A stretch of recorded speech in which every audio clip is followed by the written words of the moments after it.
माँ की कहानी। तो मूवी जैसे स्टार्ट होती है हमें दिखाया जाता है चंद्रपुर वेस्ट बंगाल में एक महल, जहाँ माँ काली की पूजा अर्चना की जा रही होती है और लोग नाच गा रहे होते हैं।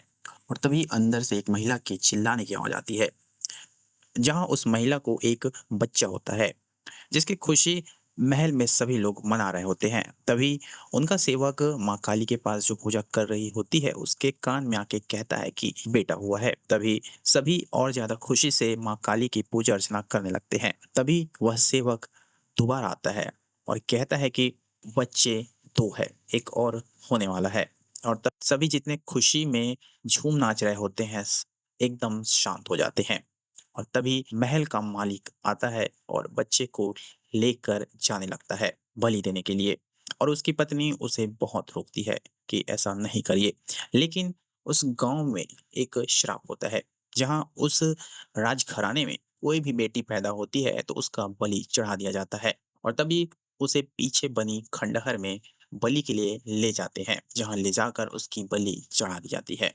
तभी सीन शिफ्ट होता है और हमें दिखाया जाता है 40 साल बाद का सीन, जहाँ स्कूल में अंबिका एक टीचर होती है जो बच्चों को नारी शक्ति का पाठ पढ़ा रही होती है, जिसमें वो बताती है कि नारी शक्ति के 7 रूप है, जिसमें सबसे पहले होती है माँ काली। जिसमें जिज्ञासावश बच्चों द्वारा पूछा जाता है कि मैम, माँ काली के हाथ में जिसका सर है वो कौन है?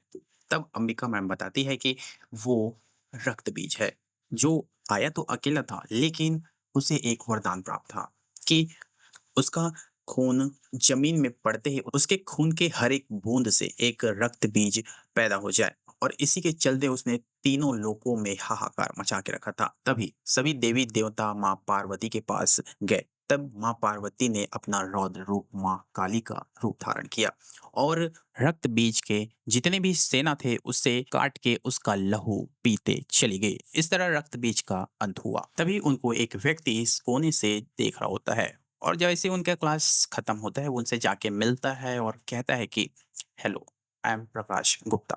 जिसमें अंबिका मैम उन्हें रिप्लाई करती है कि अगर आप मुझसे ऐसे फ्लर्ट करते रहेंगे तो आपकी पत्नी को पता चलेगा तो क्या सोचेंगी? तभी वो कहता है कि उन्हें कोई फर्क नहीं पड़ेगा, आप टेंशन नहीं लीजिए, वो बहुत खूबसूरत है। और फिर ऐसे ही कन्वर्सेशन में पता चलता है कि अंबिका ही उनकी वाइफ है और दोनों मस्ती मजाक कर रहे होते हैं। तभी अंबिका से पूछती है कि हमारी बेटी श्वेता कहाँ है? तभी सीन शिफ्ट होता है और दिखाया जाता है कि श्वेता दीवार में लगी किसी फोटो को फ़ोन से क्लिक कर रही होती है। और तभी उसके माता-पिता उसके पास जाते हैं और फिर वो लोग चले जाते हैं लंच करने। और लंच करते-करते बात कर रहे होते हैं, तभी श्वेता बताती है कि हमारे यहाँ टीचर ने सबको एक असाइनमेंट दिया है कि वो सभी अपने गाँव जाके कोई स्टोरी बनाएँ अच्छी-सी और उसे प्रेज़ेंट करें। लेकिन उसके माता-पिता श्वेता को यह कहकर टाल देते हैं कि अरे वहाँ नहीं जाते, वहाँ कुछ नहीं है, ना वहाँ नेटवर्क है, ना इंटरनेट, कुछ नहीं, तुम एक ही दिन में बोर हो जाओगी। और फिर वो घर आते हैं और घर आते ही अंबिका अपने हस्बैंड को कहती है कि ये बात हम उससे आखिरकार कब तक छुपाते रहेंगे। एक ना एक दिन तो उसको ये सब बताना ही पड़ेगा।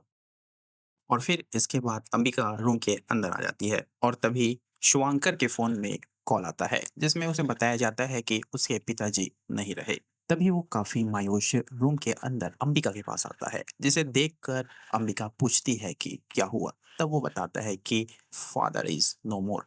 तभी वो बोलता है कि मुझे तुरंत ही शिवपुरी जाना होगा।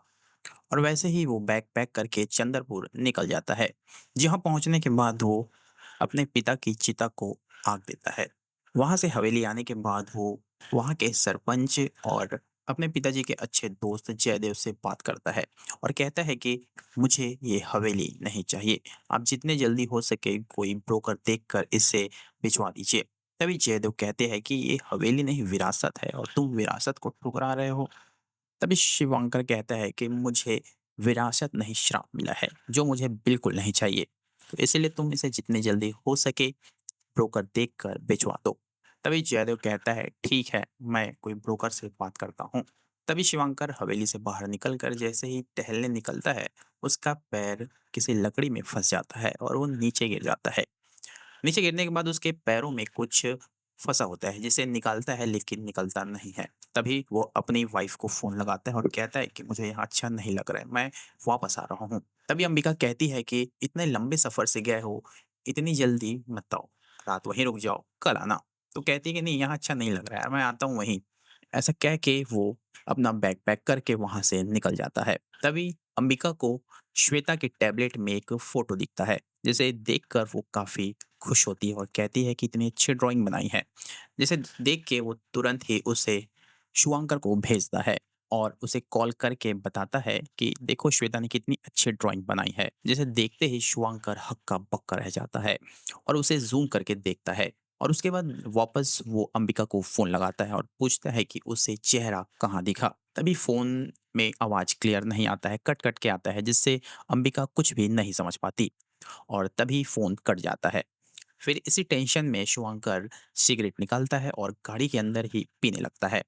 पीछे उसे मिरर में एक राक्षस की परछाई नजर आता है, जिसे देख के उसे कुछ समझ नहीं आता है और अपने सिगरेट पीने की धुन में मगन रहता है। तभी वो परछाई धीरे धीरे उसके पास आती है और वो कोई और नहीं तो राक्षस होता है, जो अपने पेड़ के बेलों जैसे हाथों से उसे पूरा जकड़ लेता है और वहीं उसे जान से मार देता है। और वो जो सिगरेट पी रहा होता है उसी से ही उस कार में आग लग जाती है, जिससे पूरा कार जलकर खाक हो जाता है। तभी ये खबर सुनकर अंबिका काफ़ी चकित हो जाती है, जिसके बाद शिवंकर का अंतिम संस्कार उसके शहर वाले घर में किया जाता है, जहाँ सभी उसके रिश्तेदार आए हुए होते हैं, जहाँ जयदेव भी आया हुआ रहता है। तभी वो अंबिका को कहता है कि शिवांकर की अंतिम इच्छा थी कि वो उस हवेली को बेचकर वहाँ से अपने घर शिफ्ट हो जाए, और ये बात वो अंबिका के सामने रखता है, जिसे अंबिका कहती है कि ठीक है, आप कोई ब्रोकर देखिए, हम इसके बारे में आगे बात करेंगे। और वो वैसे ही अपने अन्य कामों में मगन रहती है और धीरे धीरे उस इंसिडेंट को भुलाने की कोशिश करती है।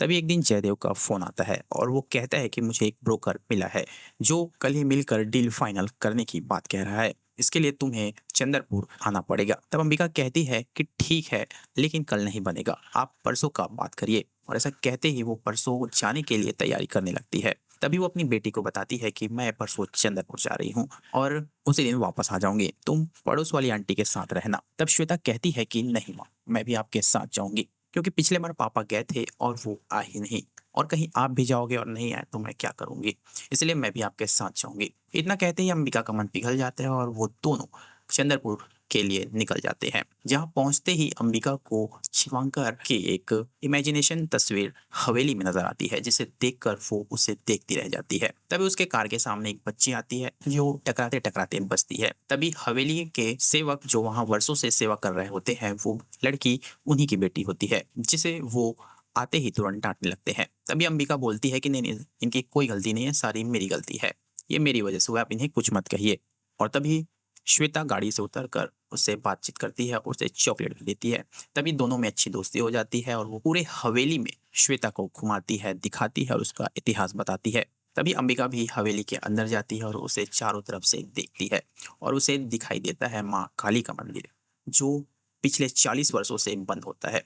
तभी वो सेवक से पूछती है कि माँ काली का मंदिर क्यों बंद है। तब सेवक कहता है कि इसका दरवाजा वही खोल सकता है जिसे माँ काली ने सपने में दर्शन दिया हो। और ऐसा कहने के बाद वो अंबिका को पूरी हवेली घुमाता है। तभी सेवक अपने पिताजी से अंबिका को मिलाता है और बताता है कि ये पिछले 50 सालों से हवेली के ही सेवागार रहे हैं। तब अंबिका उन्हीं के पास जाती है, उनसे बातें करती है, लेकिन सेवक कहता है कि पिताजी पिछले 40 सालों से किसी से भी कोई बात नहीं किए हैं और ना ही कुछ बोलते हैं, सिर्फ सुनते हैं। लेकिन तभी उस दिन उसके पिताजी ने कुछ बोला और अंबिका और वो सारे काफी चौंक गए थे। और तभी वो वहां से निकल जाते हैं और सेवक के द्वारा उन्हें उनका कमरा दिखाया जाता है, जहां वो अपना सामान वामान लेकर चले जाते हैं। फिर जैसे ही रात होता है, सब खाने के लिए टेबल पर बैठे होते हैं और सब खाना खा ही रहे होते हैं कि तभी सेवक की पत्नी श्वेता को बड़े ही अजीब नजरों से देखती है, जिसे श्वेता नोटिस करके अपनी मम्मी अंबिका से कहती है कि माँ, शायद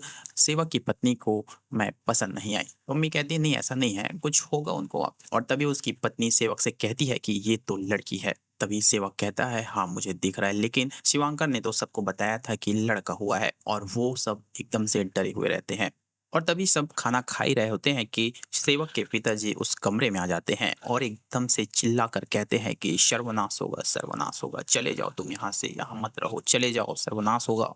ऐसा कह के चिल्लाते रहते हैं। तभी श्वेता और अंबिका बहुत ज्यादा डर जाते हैं। तभी सेवक आके अपने पिताजी को उनके रूम में लेकर जाता है और उन्हें समझाता है कि इनको कभी कभी दौरे पड़ते हैं तभी सब अपने अपने कमरे में सोने के लिए चले जा रहते हैं और तभी उसी टैबलेट में जो फोटो देखकर शुभंकर की मौत हुई रहती है वही फोटो ऑटोमेटिक रिवील होने लगता है। और तभी वहाँ दो लड़कियां खिड़की पर बैठकर अंबिका और उसकी माँ श्वेता को देख रहे होते हैं, जो काफी डरावना होता है। और वो कोई आम लड़कियां नहीं, दोनों द्वैतों की गुलाम होती है जो उन पर नजर रख रही होती है। और तभी सवेरा हो जाता है और वो ब्रोकर और जयदेव दोनों हवेली आए हुए रहते हैं, जहां अंबिका से वो बात करते हैं। तभी अंबिका कहती है कि बताइए क्या है। तो ब्रोकर कहता है कि देखिए मैम, यहाँ तो रेट बहुत ही कम है, क्योंकि यहाँ अफवाह है कि इस हवेली में श्राप है, जिसकी वजह से कोई हवेली लेना नहीं चाहता। और वो कहता है कि मैं ये हवेली नहीं बेच पाऊंगा। तभी जयदेव भड़क जाता है और कहता है कि तुमने तो मुझे ऐसी कोई बातें नहीं बोली थी, तुमने तो बोला था ना कि आराम से ये हवेली मैं बिकवा दूंगा, लेकिन अभी तुम तो कुछ और ही बोल रहे हो। तो ब्रोकर कहता है कि नहीं ऐसा नहीं है, लेकिन अभी मैं ये हवेली नहीं बेच पाऊंगा। तभी वो वहाँ हवेली से चला जाता है और जयदेव भी चला जाता है और अंबिका वही रह जाती है। तभी श्वेता और सेवक की बेटी दोनों अपनी अपनी ड्राइंग एक दूसरे को दिखा रहते हैं और श्वेता अपनी ड्राइंग टैबलेट से उसको दिखाती है। तभी वही पेड़ का इमेज उन्हें टैबलेट में दिखता है, जिसे देखकर सेवक की बेटी पूछती है कि ये तुमने कब बनाया, क्योंकि ये तो सेम हवेली के पीछे जो खंडहर है वहीं के पेड़ का चित्र है, तुम वहां कब गई थी। तभी श्वेता कहती है कि ये ड्राइंग तो मैंने बनाई ही नहीं है, पता नहीं ये कैसे आया। और ज्ञासावश तभी वो कहती है कि चलो ना वहां की उस पेड़ को देख कर आते हैं। तभी सेवक की बेटी बोलती है कि नहीं, वहां नहीं जाएंगे, वो श्रापित एरिया है, वहां नहीं जाते हैं। लेकिन श्वेता तो ठहरी मॉडर्न, बोलती है अरे चलो चलो, कुछ नहीं होता है, बस देख के आएंगे, कुछ नहीं करेंगे। और वैसे ही वो दोनों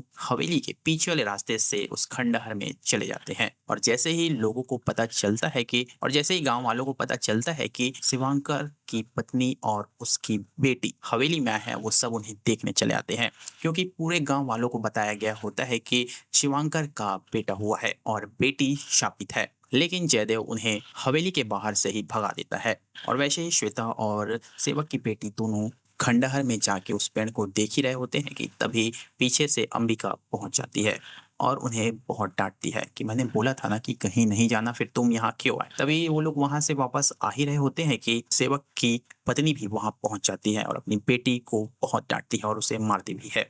और तभी चारों वहां से वापस आ रहे होते हैं, लेकिन अंबिका को वहां कुछ दिखता है, जिसे वो पलटकर देखती भी है, लेकिन वो गायब हो जाती है। फिर दोबारा आगे चलने के बाद फिर वो पलटती है, लेकिन फिर उसे वो दिखाई नहीं देता। और वैसे ही वो लोग वापस हवेली पर आ जाते हैं।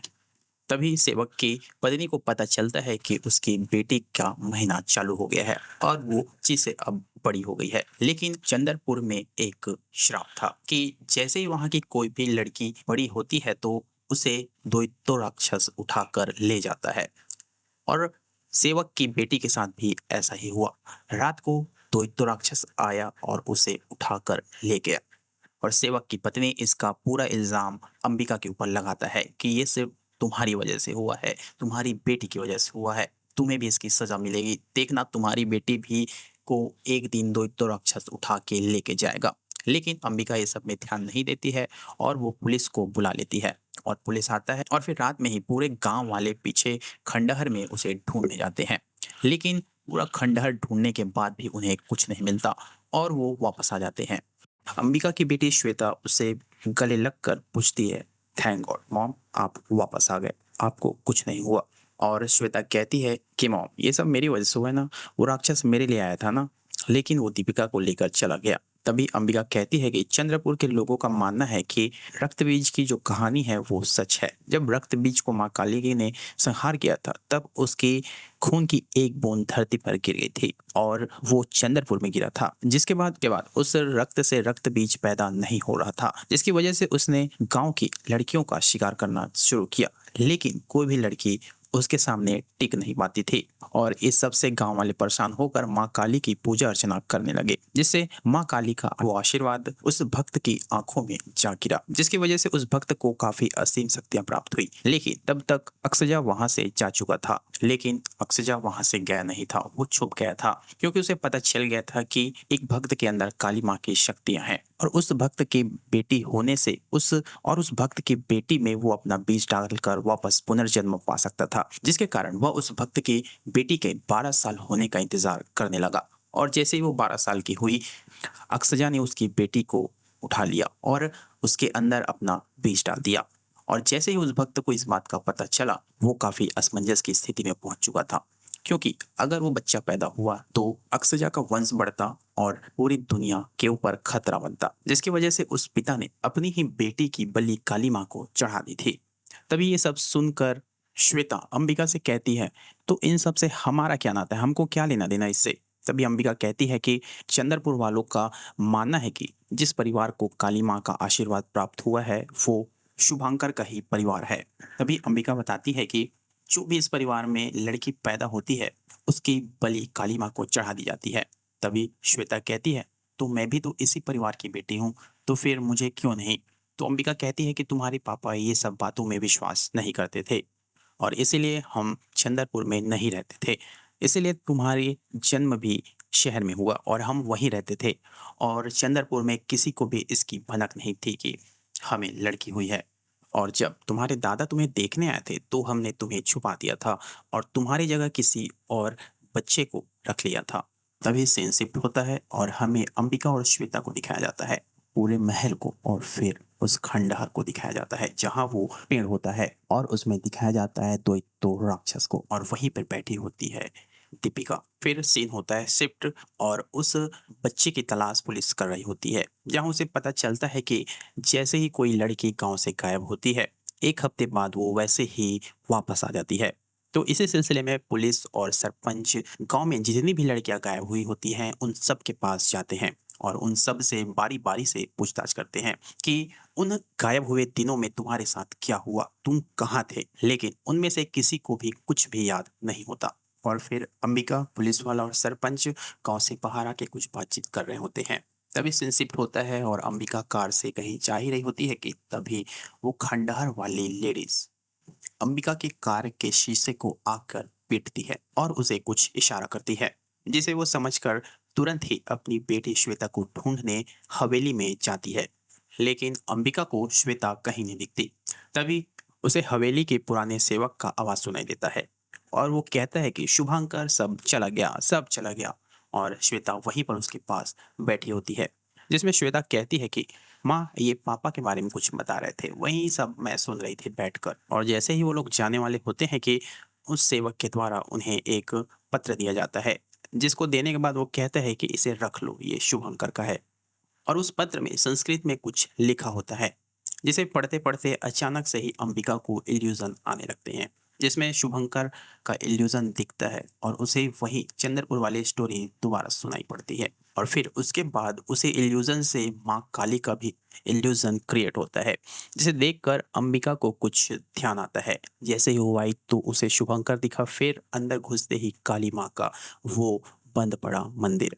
फिर अंबिका सेवक से पूछती है कि सेवक जी, आपने कहा था ना कि माँ काली का मंदिर तभी खुलेगा जब वो उन्हें या किसी को भी सपने में दर्शन देगी। तब वो पूछती है कि माँ काली के गेट का चाबी कहाँ है। तो सेवक बताता है कि वो माँ काली के चरणों में रखा हुआ है, जिसे जाकर अंबिका खोलती है।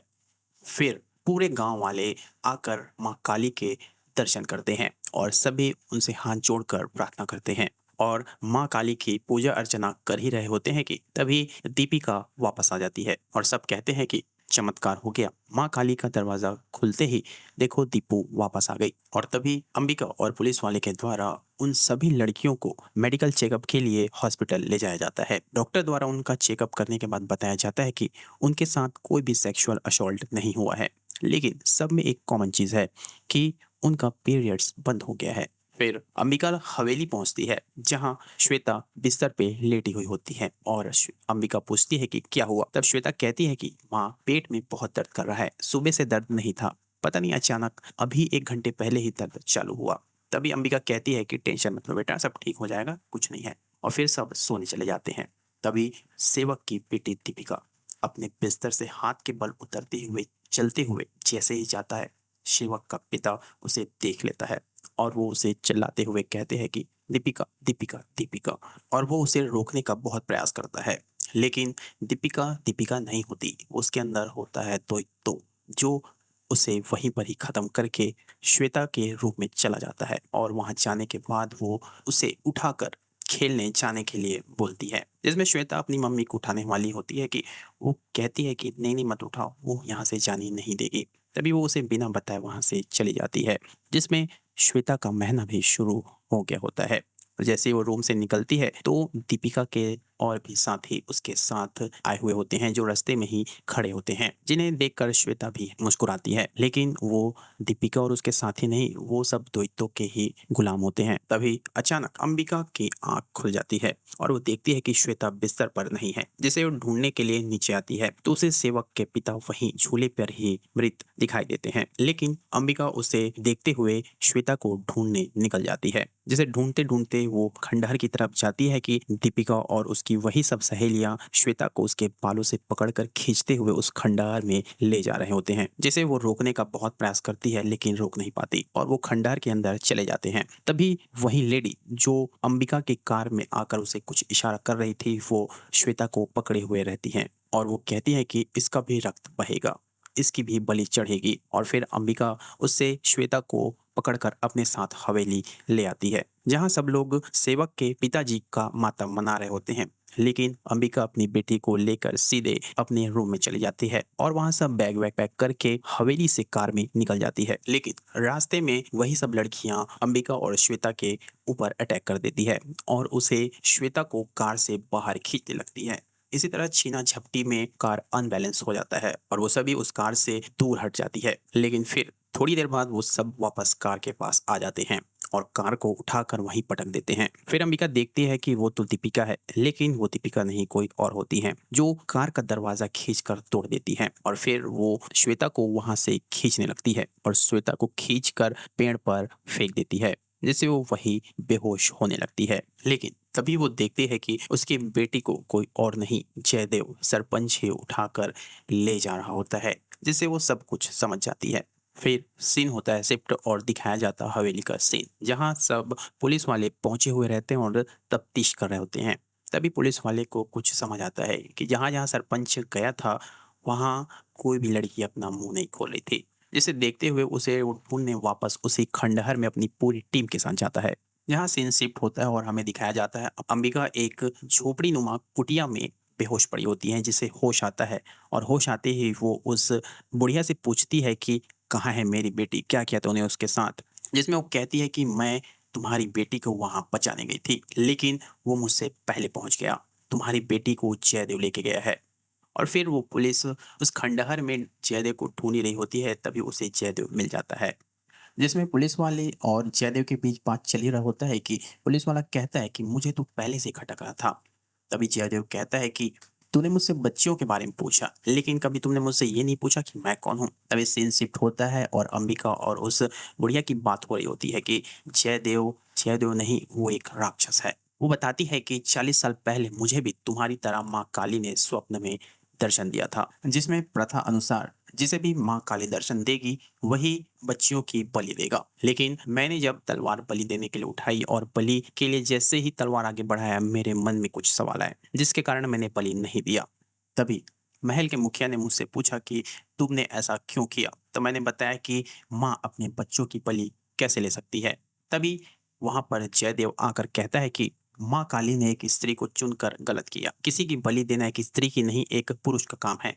और तभी जयदेव उस तलवार को उठाकर उस बच्ची की बलि चढ़ा देता है और उसके बाद उसको गलत साबित कर देता है और फिर उसे लगातार परेशान करता है और उसके साथ जबरदस्ती भी करता है और उसे डायन बोलकर गांव से भी निकलवा देता है। जिसमें जयदेव उस पुलिस वाले को बताता है कि मैंने सब कुछ सही किया, लेकिन मुझे उस बच्ची की बलि नहीं चढ़ानी चाहिए थी, क्योंकि उस बच्ची की बलि चढ़ाने से तो नाराज हो गया और वो रात में मेरे कमरे में आकर मुझे मारने की कोशिश करने लगा। तभी मैंने उसे भरोसा दिलाया कि तुम्हारे लिए हवेली की लड़की की व्यवस्था मैं करूंगा, चाहे कुछ भी हो जाए। तभी द्वैतो उसकी बात को मान लेता है और उसे अपनी असीम शक्तियां भी दे देता है, जिससे वो गांव का सरपंच भी बन जाता है। जिसमें वो पुलिस वाला गुस्से में आकर जयदेव का गर्दन पकड़कर उससे पूछता है कि बच्चियां कहाँ हैं। जिसमें जयदेव कहता है कि अरे बेवकूफ, तू अभी तक नहीं समझा क्या, ये जंगल सब मैं ही हूँ, ये सब मेरा ही है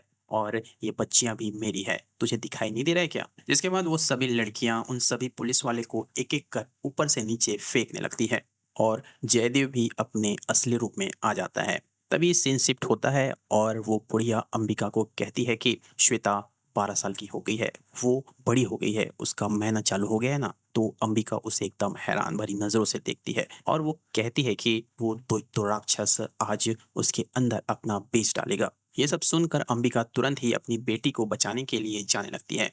तभी वो बुढ़िया बोलती है कि राक्षस है वो, तुम कुछ नहीं कर सकती। फिर वो बुढ़िया अंबिका को समझाती है कि तुम्हें काली माँ ने दर्शन दिया है, तुम काली माँ की पूजा करो, वो तुम्हें शक्ति देगी जिससे तुम उसका सर्वनाश कर सकती हो। फिर वो हवेली में आकर माँ काली की पूजा अर्चना करने लगती है। तभी माँ काली उसके सपनों में आते हैं और उन्हें अपना आशीर्वाद देते हैं। तभी अंबिका उठती है और फिर उस खंडहर की ओर जाने लगती है, जहाँ रास्ते में उसे वही बलि वाला खंजर भी मिलता है, जिसे लेकर वो दैत्य राक्षस से लड़ने जाती है। जहाँ जाने पर जैसे जैसे वो आगे बढ़ती जाती है, उसके पीछे के रास्ते सारे बंद होते जाते हैं। तभी वो दैत्य राक्षस के पास पहुंच जाती है, जहाँ उसकी बेटी बेलों से बंधी हुई लटकी हुई रहती है। तभी दैत्य राक्षस उसके पास आता है, जिसमें दैत्य जयदेव के रूप में आकर अंबिका से बात करने लगता है। जिसमें अंबिका कहती है कि मैं यहाँ अपनी बेटी को लेने आई हूँ, मुझे मेरी बेटी दे दो। तो जयदेव कहता है कि उस काली ने तुझे भेज दिया मरने के लिए। जिसमें अंबिका कहती है कि मुझे मेरी बेटी चाहिए, अगर उसके बीच में कोई आया तो उसका भी वही हश्र होगा जो रक्त बीज का हुआ था। और तभी फिर वो सभी लड़कियां जो गांव से गायब हुई थी, वो अंबिका के ऊपर हमला करने लगती है और वो सभी अंबिका के ऊपर भारी भी पड़ रही होती है।